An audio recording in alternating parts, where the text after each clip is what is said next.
All right, we have a multiple choice question here on fighting diseases. 2 for the first one, 1 mark for the second one. So first question says, which 2 defense systems prevent microorganisms infecting the human body? So let's go through these one by one. First one says air is warmed as it's breathed into the lungs. That doesn't really do anything to microorganisms. If anything, if the air is warm, it's going to make them reproduce quicker. Hairs on the skin trap microorganisms. So we do have hairs on the skin, but they're not there to trap microorganisms. They're there to keep us warm.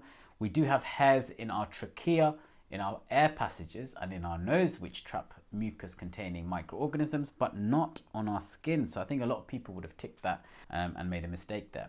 Hydrochloric acid is produced in the stomach. That is correct. That is something that prevents microorganisms infecting the human body, because hydrochloric acid kills microorganisms. So if anything with bacteria or any other pathogen enters the stomach, which has hydrochloric acid in it, it will get killed.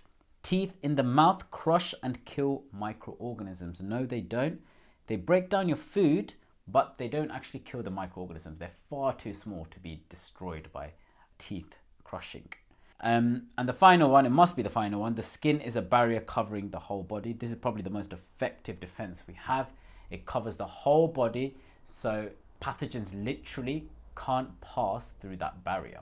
All right, so the second part of the question, if microorganisms enter the human body, the immune system can destroy the microorganisms. So this is when all your external defenses fail. Now your immune system needs to kick in to destroy the pathogen. How does the immune system destroy microorganisms? There's 3 methods, but we've only got 1 that we need to tick here. Platelets kill the microorganisms. No, they don't. Platelets are responsible for clotting blood. So if you've got a cut somewhere, the platelets seal that wound. So that doesn't kill the microorganisms. Red blood cells stick to the microorganisms. No, they don't. Red blood cells are designed to carry oxygen, nothing to do with killing microorganisms. White blood cells can engulf microorganisms. Yes, that's the one. We've got white blood cells called phagocytes, which engulf, so basically they eat and digest the microorganisms. That's one of the ways that the immune system kills the pathogens.